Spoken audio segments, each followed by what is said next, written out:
Welcome, advocates, to another episode of the Leading Equity Podcast, a podcast that focuses on supporting educators with the tools and resources necessary to ensure equity at their schools. Today's special guest is Dr. Martha Martinez and Dr. Endia Lindo. So without further ado, Martha, Endia, thank you so much for joining us today. Thanks for having us. Thank you. Thanks for having us. Oh, yeah, the pleasure is mine. I'm excited for today's topic. We're going to be talking about reading and the science of reading. But before we get into that, Martha, I'd love to start with you. Tell us a little bit about yourself and what you currently do. Sure. Well, I am the head of research and evaluation for an organization called SEAL, so Broader Early Academic Language. We're based in California, and we provide professional development for preschool through elementary school educators that's focused on improving the instructional quality and the outcomes of multilingual learners. Perfect. And Endia, what about yourself? I'm a professor of special education at Texas Christian University in Fort Worth, Texas, and a core faculty member in the Alice Neely Special Education Research and Service Institute, which works with TCU and its community to help improve reading outcomes for students, or learning outcomes broadly for students with disabilities. All right, well, let's do it. It sounds like we have two qualified candidates to have this conversation. So I'm really excited for this because we're going to be talking about the science of reading. And Martha, I want to throw this one out to you first because I want us to have a baseline as far as we all have an understanding. My listeners have an understanding of what is the science of reading. So can you break that down for us, please? Sure. Well, first, I want to say that the science of reading is getting narrowed, I would say, in kind of policy, especially policy enactment. And what we have been engaged in as SEAL, this organization, is trying to really make sure that the emphasis is on the full body of science when we're talking about the science of reading. It's not just about the science of the decoding part, which is essential. And we don't want to pretend like that isn't essential and important, but we really want to also hold up the other side of what is often called this reading equation, which includes comprehension. And we actually don't know as much about comprehension as we do about the decoding, especially on how to measure it and then how to teach it. And the other piece that tends to get lost in the mix, which we highlight in this paper that Endia and I both wrote, is language and culture, which is, of course, tied up with how we perceive the world. And that, of course, then is important on how we learn, which includes how we learn about reading. You can't really divorce language, culture, and reading because language is tied up in there. And then the third piece we talk about in the article really is about the science around teaching reading, which also tends to get short shrift. And there's actually a great model Duke and Cartwright did, which really brings in the reader into this equation because you have to attend to the reader. You have to make sure The active view of reading. Yes, exactly. The active view of reading. Thank you, Endia. That really then talks about the ways in which the reader is engaged in this process. And you can't negate that either. There's a lot of research on the importance of engagement. And so it's really these three kind of shifts that we're hoping that get greater emphasis because we are very culturally and linguistically, and as Dr. Endia is going to talk about soon too, is a neurodiverse population, and we want to make sure then the science attends to all of the populations. Thank you. So I guess the question, and maybe Endia, this one's for you, is the original research, because like when we think about like reading skills and teaching our young ones how to read, is that based off of best practices, but those best practices were done so many years ago that things have changed, or maybe the classroom settings look different? What are your thoughts on why did we feel like this piece that you wrote together needed to happen? Well, because the larger conversation around the science of reading, because policy-wise and wisely in many ways, we're saying focus on early intervention.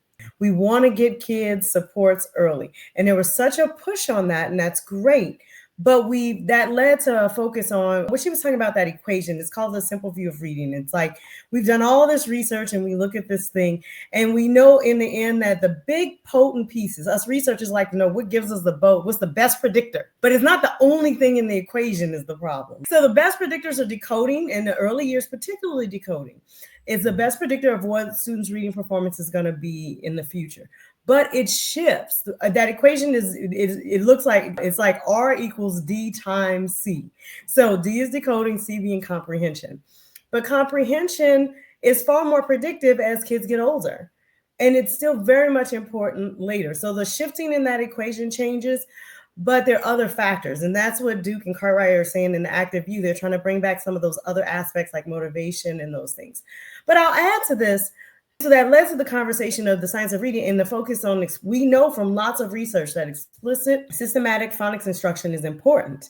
But that is like a small part of the lesson that should be happening. We just need to make sure that that is happening.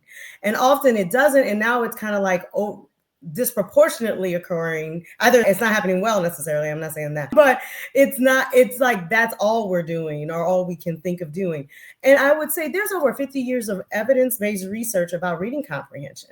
I'm right now looking at a slide that I'm working on, a meta-analysis we've been doing, that hundreds of studies, our federal government funded lots of projects while I was at Vanderbilt to study comprehension. So there's a swath of information out there. But the problem, back to your equity question, is who's included in these samples. We talk about, in psychology, they talk a lot more. Most of our research here is what we call weird. And have you heard that term before? Weird? Like yes. Actually weird? Yeah, like it's weird. Is that an acronym? Yeah, it's westernized. Okay.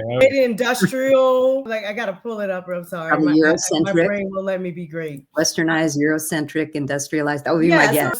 So it represents a very small segment of our world. And the same people are there, the samples, and often they're convenient samples. So of our studies. So the population that we are most often talking about as far as being at risk, which we hate that term, and are not performing as we'd anticipate, are often minimally included in the research, or if they are included, we don't disaggregate those outcomes. We don't look at the specifically. So we might have that they are responding, but responding differently. And we just kind of mix it in with the mean and say, this is great. And we don't interrogate what are the things that we need to know or do or focus on. Maybe they need a different kind of shift. So Nicole Patentari, who's the director of the Florida Center for Reading Research, published in 21 a state piece. And she talks about there's no explicit recognition of the historical, political, and sociocultural systems in place that allow Black and Brown children to not be reading well in U.S. schools. But she also notes that the student populations and learning conditions in which the majority of the nation's public schools that are in the majority of our nation's public schools do not reflect the conditions on which much of the reading research has been carried out. And so when I look at just looking at the comprehension research that we included in this meta-analysis, I'm always that person. I want to know who's in the sample. Less than half of the sample included kids with reading disabilities. So these are reading intervention studies, and half of them, they're not necessarily kids who have diagnosed disabilities or risk status per se in them. SES, we have even smaller proportions of folks represented. The 70-something% of it is like high to mid SES samples. We don't know, we might know the school level, but we don't know the actual participants in the study. We really don't do enough research looking beyond ninth grade. And race and ethnicity, we often, again, we have only about 20-something% of certain groups represented. And there's also this tendency in our world to kind of separate. So there might be a study about bilingual and comprehension or reading risk and comprehension, but we're not going to put them together because we're keeping our research clean. But that means we don't deal with those kids that often will talk about their kind of multiple vulnerabilities. And so they end up having more persistent difficulties. There's this kind of, I talk about it being a dissonance between the further I am from what's kind of typical culture, language, experience in what that is reflected in my curriculum and my books and the lesson, and the more work I have to do to be successful. And so the more things that when our teaching force and our curriculum is all written for white, middle class, upper middle class, English monolingual folks, and I'm not that, I'm all of them not that, that's a further step for me. Not that I can't do it and be successful, but that I have more barriers or hurdles to jump to just read that same text. Little Jacob, who is in a middle class family and who is only speaking English and is engaging in. And so we have to be mindful of what does that look like? What are the things we have to do to scaffold or minimize those hurdles for what is now the majority of our students in public schools? Yeah, that's true. in most places. And what the research is also really pointing to is that reading is really dependent upon the knowledge, the background knowledge that you have. And that there was a study done many years ago, I want to say like over 20 years ago, where they gave some students, elementary school students, a passage, and it was all about baseball. And reading ability did not predict reading comprehension. Knowledge of baseball predicted reading comprehension. And that was a long time ago, that study. But again, it really kind of points to our need to really understand the full body of the science of reading and really unpack what comprehension and its relationship to language. And that's actually where our work really lies when it deals with multilingual learners. They're learning English. And so then when you're teaching them to read in English, there absolutely has to be some comprehension even of the language. And so that's not even talking about the content of the language, but really then the comprehension of structures as well as then the contents. You got to transfer then that information from their existing language and then bring that on board, which is what we really do just try and keep bringing home is there are assets for you to build on here. There are cultural and linguistic assets that really should be leveraged in support of learning to read, not just in one language. Ideally, it would be best if we were teaching reading of two, but at least not to try or to pretend that knowing another language or have a linguistically diverse background is a deficit. It's not. It's an amazing asset for you to leverage and continue to build. Yeah, historically, many, I like to say well-intentioned folks spent a lot of time and we were confusing kids and stuff. And that's a lack of knowledge about how cognitive science work and our brain works in this way. And Maya Angelou said, when you know better, do better, we know better. Yeah. Let's do better. And I would like to add in the conversation about this is by multidialect as well. Because it's not just, we have a lot of conversations and we'll have a conversation about doing this work in the bilingual population, but not recognizing that those kids, Julie Washington was just here on our campus talking a lot of, and she talks a lot about the mismatch hypotheses and dialect density. And what we know from research is those kids who are living in more concentrated population, so our heavily Black communities, and especially if it's a lower SES population, like all of those compounds, they're more likely to be AAE or African American English speakers. And that and the density of that, many of us swap and engage in it, and it's cool when it's on the radio and all that, but that's a whole nother session. But so low and high prestige of those things and how we use it, but also the conversation around, again, that dissonance piece of how many more barriers that they're needing to engage because of the limited opportunities they may have had to engage with these friends, but also the difference in their language and language structure. And AE is a language. It's rule governed, it has policy, but we treat it as just bad English. Yeah. And we can say the same thing if we're talking about Appalachian world. And like I said, I'm from New Orleans and grandma was Cajun.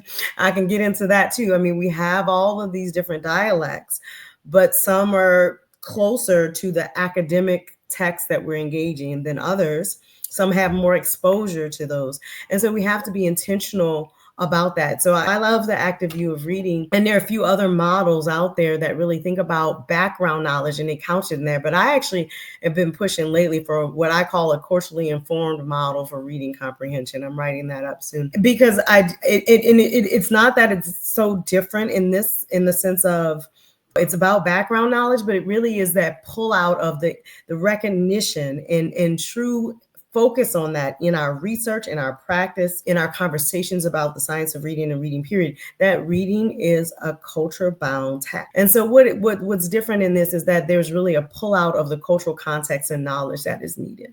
I asked them to think about culturally bound prior knowledge, cultural schematas that people have. Just some things that don't even make sense to me that I see going on because that was not something we ever were going to do in New Orleans or culturally experienced.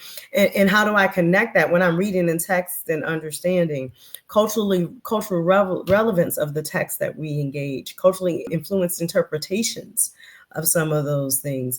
What we see from answers on assessments and stuff is that Black kids, particularly, Julie Washington talks about it all the time, as I said, respond differently on these oral language, gray oral language, because we tend to function on talk about vocabulary as a function of things. Like the fire hydrant is the example she gives is actually the water the fire water holder. So we don't have the word hydrant, but we know what it is. So we know the vocabulary. We just don't have the name for it. So the name calling. And we value heavily name calling in some cultures. So there's some spaces, my mom might not have said all the names to things. She told me to do it and understand it.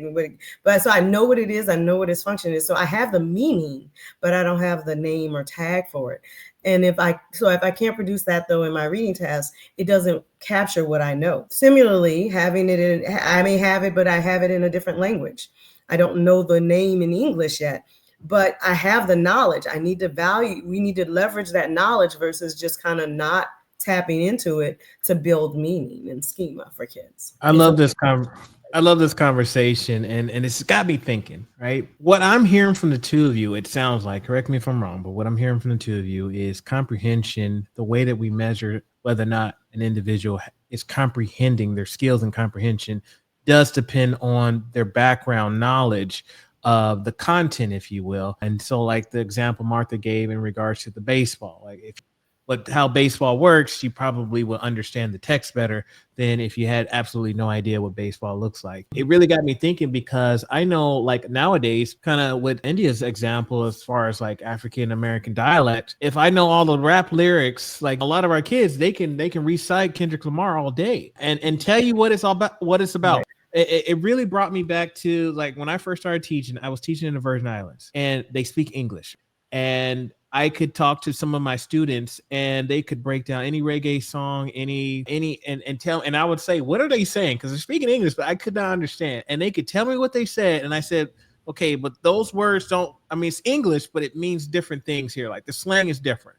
And they can not only tell me what the lyrics were, but they can also break it down for me and tell me exactly what that individual was talking about. Now, it wasn't always the most appropriate conversations based off the lyrics, but at least I knew what they were insinuating and all those things. So my question then is, and you're saying it, is how we need to revisit how we measure comprehension, and it needs to be culturally responsive or relevant to our individuals that we are assessing. Well, I'll say yes. It's also, we have to be comfortable engaging and allowing.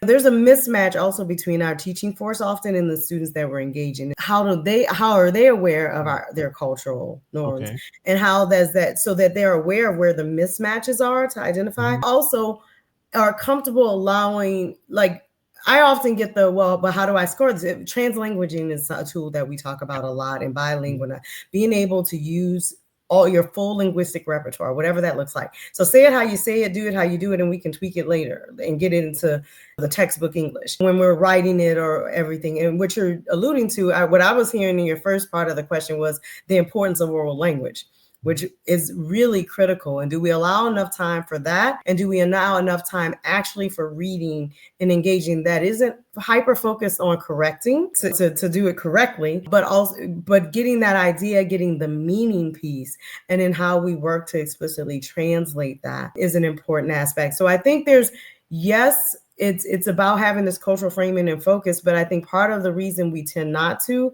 is because we're not necessarily comfortable in that space. We don't feel like we're knowledgeable about the diversity that's in our room, or we have this one way we have to do it, and we have to get our practice often is now to get efficient and to ensure things are doing is that we script all of it, and that's great for a resource. But then I have to know when to adapt. What I'm talking about is like just over here for my kids, they're not there at all. Like I have to be able to modify and adapt that. And a lot of people don't feel like they know what those tools are. And it's not a thing. I mean, I've got survey data that shows me that ours in the special education field, particularly, they had a Fowler et al. In 2019 did a survey of our special education professionals, and fewer than half of them, and it gets lower in everything that I'm about to talk about as far as the demographic, found themselves competent working with difference, really. So basically, I would say our teachers said that they were only 40-something%, like 43% of the teachers said they were comfortable working with kids who were with a different, or highly competent, not comfortable, that's a wrong phrase, let me clarify that. Felt highly competent in working with students and families who were a different socioeconomic level. Only 37% rated themselves as competent dealing with families and students who were ethnically and racially diverse or different from them. And then only 22% felt they were competent in dealing with kids who and families who were demographically different from in language skills or language that they were speaking. And so that tells me, that the majority of our teaching force, or at least the special education, I'm gonna couch it there because that's who they survey, are not feeling like they have the skill. Are we covering that in our teacher trainings, in our professional development? And I guess I would say just currently there's been such a shift and avoidance in that. Yeah. And so we're not talking about how to think about it on the front end, and they're not being included from the researcher side adequately or focused on and emphasized in the development of the knowledge. So we're not hitting it in the development, we're not hitting it in the application.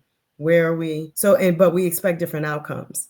Yet we've seen the same trends the entire time that I have been an education professional. Our trends have looked the same, and we've done lots of work. Yeah, I mean, I'm really glad that Endia brought up oral language too, because that's something that we just drive home as well. The importance of oral language, rich oral language, as this way to really engage in language in a deep way and then transition that or see the connections of that to the written language. And then this clarity around there is a standard in the schools that we're looking at around English. It's academic American English. And to really help students see that actually there's different registers of language depending upon what is the discipline of the content that they're studying, and then how is it that you communicate basically in this register, and to recognize then the value of all registers instead of seeing one register as superior. It's just this is the way in which it operates, and you have to learn then the rules and structure of that. And so, but I guess then to get back to this point about comprehension and should we just measure it better? I mean,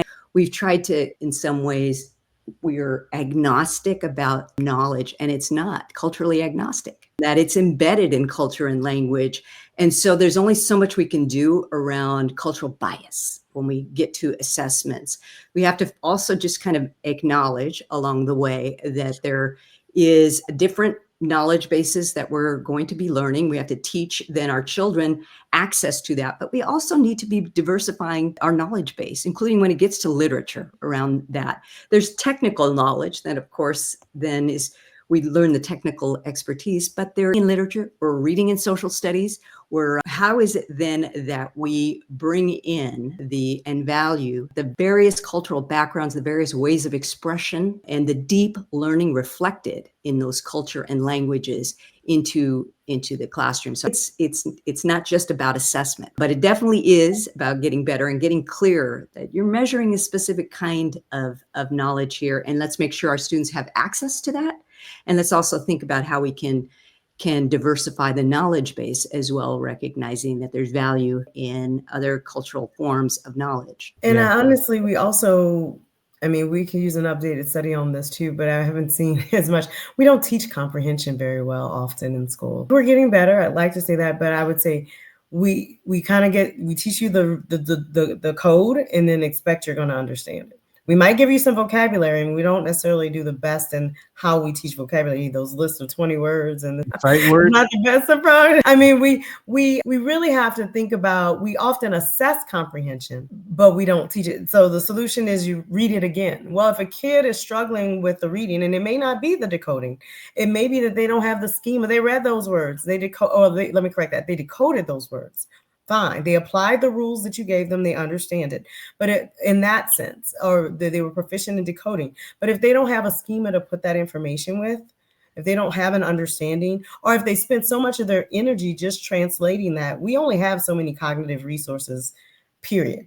And so our goal is to get automatic and fluent with things like decoding. And that's why we drill it and focus on it so much, so that we have more of our cognitive resources available to us to do things like interacting with the text, integrating, creating meaning, recognizing that I've got a part of inferencing is a comprehension skill.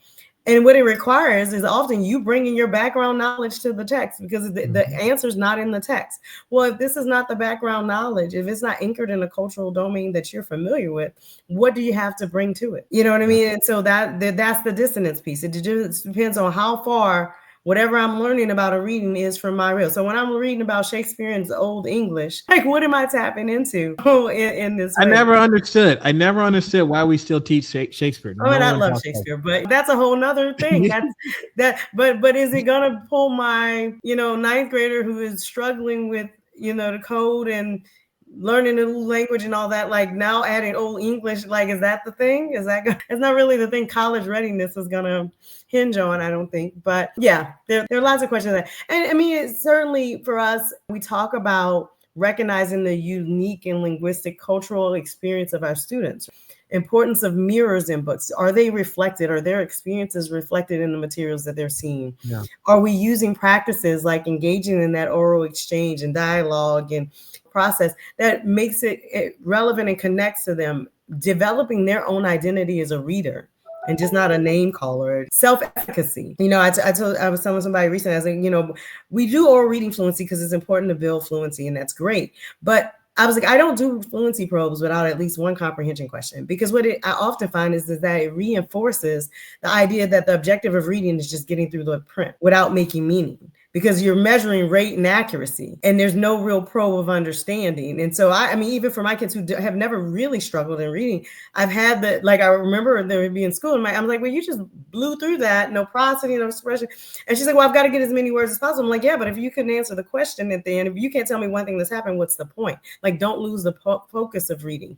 So I try to avoid also reinforcing in our practices the things that aren't really about reading. But in this sense of equity piece, we often kind of get drawn into just kind of the what do I have to do for compliance? What I mean, and I've got to do this, I got to do this, and not really, we talk about database decision making. We collect all this data, but what are we doing with it? Are we looking at those measures and looking at, hey, this kid is really an AAE speaker. It's not just that they don't know the word. And so I expect these patterns. And so that's not an error, that's a dialect. We've spent decades now talking about what's language difference versus disability in my field. And we still don't have great measures to detect it. Poverty looks like disability, whether or not it really is or isn't. And all tests are reading tests. That's right. No matter what they English are English tests. Right? It's all about language, and all tests are reading tests. So what do we do? We've got to focus on building their reading. Well, Martha, I want to ask you this, because I don't want to end this episode with, oh man, we need to do better in our comprehension. Like, what maybe are there some book titles? Are there some authors that you would suggest that would be good for us to bring into our classrooms that kind of touch on a lot of the stuff that we're talking about today? I guess when you're talking about book titles, I don't want to like say, oh, there's this one book, right, that's out there. What you have to do is start with your students. Who are your students?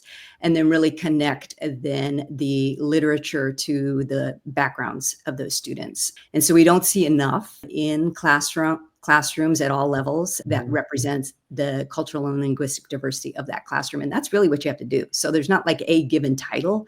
I would look at what is the representation of the demographics of the students that you serve, and then try to reflect that in the literature, the resources, the reading resources that you have available to them. And then also engage your families. I mean, that's the other thing, is engage the families in the literature, the literacy building that goes on, that really draws upon their cultural and linguistic assets too. Okay. What about you, Endia? Do you have any titles, books, or thoughts on that as well? Well, I mean, I agree. I think we have to build and connect. I mean, there's a couple of books about engaging in the community better and being better collaborators with family, like Just Schools by, I think it's Ismari in 2020 wrote that one. I've got a stack of books here about like literacy foundations for English learners. I mean, so it is, well, who's your population, who you're working with? A Google search of Julie Washington will get you wonderful resources about AAE and some of the things, some of the issues we're seeing with the tools, as well as kind of learning about the format. The Reading League has published some things. I worked actually with, part of Answers is we've worked with scholars from across the country called the Coalition Advancing Knowledge at the Intersection. And part of our goal, like I said, we are the researchers. So we're holding research accountable. We want to know where the gaps are, And how do we fill those gaps, and trying to work as a coalition to target those. So one of the projects that we're doing is the science of reading at the intersections. And so we've presented at AERA, the American Education Research Association, just recently. We've been at Council for Exceptional Children. We have a special issue that I was the editor of in Literacy Today, which is a magazine. And I can share those links with you if that's helpful, because they're open and free to people that talk about this kind of intersection and some of the things we're thinking about. So I think there's just a lot to digest. And I think it's I completely agree about who's your population. It looks different when you're, a lot of our bilingual work is heavily focused on Spanish, but, our second, you take away English and Spanish here in Texas, and the next language is Vietnamese. And where's the research in that population? Yeah. There's not a lot of research to me in some of these areas, or a lot of works published. I've been going through the science of reading resources and just looking for how much they cover culture or any of these groups, and it's nil. It's often just to talk about the disparities in the performance, but rarely in the solution reporting or formation. So that's what we're trying to make sure out there. But there are some great resources and teams that are doing work to put that out there. So like I said, the Reading League is been pulling us in to have those conversations, as well as our coalition. The Florida Center for Reading Research has had some folks doing that. And like I said, people like Julie Washington have been wonderful in extending that conversation about translanguaging for our African-American and Black dialect speakers. Well, the two of you, I would say this, I have thoroughly learned a lot from you, and it's really got me thinking as far as how we're looking at reading comprehension and science of reading. Martha, I want to start with you. I'd love for you to take us home with any final words of advice you want to provide to our listeners. Sure. I would say that don't forget comprehension. Don't forget about language and culture when you're thinking about the science of reading, and make sure that you don't dismantle bilingual education in the goal to try and create stronger readers of English. Don't make the testing of English be the goal, but really literacy and full literacy development. I didn't mention in the resources the National Committee for Effective Literacy, and I can also share some resources about that, and happy to do so. Thank you. And Endia, final words of advice? I like this how teachers, they're feeling, and many of our educational professionals, I know it's feeling like it's so much and it's always something new, but we have the tools. And most of them, we already know what we're doing. We just have to be intentional about how we're engaging and recognizing who we are engaging. You can't teach who you don't know. And you have to also recognize that we have to adapt and be intentional in the planning of instruction. I encourage our teachers to be intentional about how they prepare, organize, encourage kids to elaborate, be metacognitive in their thinking, and some being able to summarize, or poems, as I like to say. Good comprehension instruction is multi-component, it's culturally context, and it's gonna engage. And you have the tools you need. Just really be intentional about applying them in your instruction. Perfect. Martha, if we have some folks that want to connect with you, what's the best way to reach you online? My email address is Martha, MARTHA, @seal.org. All right. And Endia? I'm Lindo, Lindo, @tcu.edu. There it is. Well, Martha and Endia, it has truly been a pleasure. Thank you so much for your time. Thank you so much for having us. Have a great one.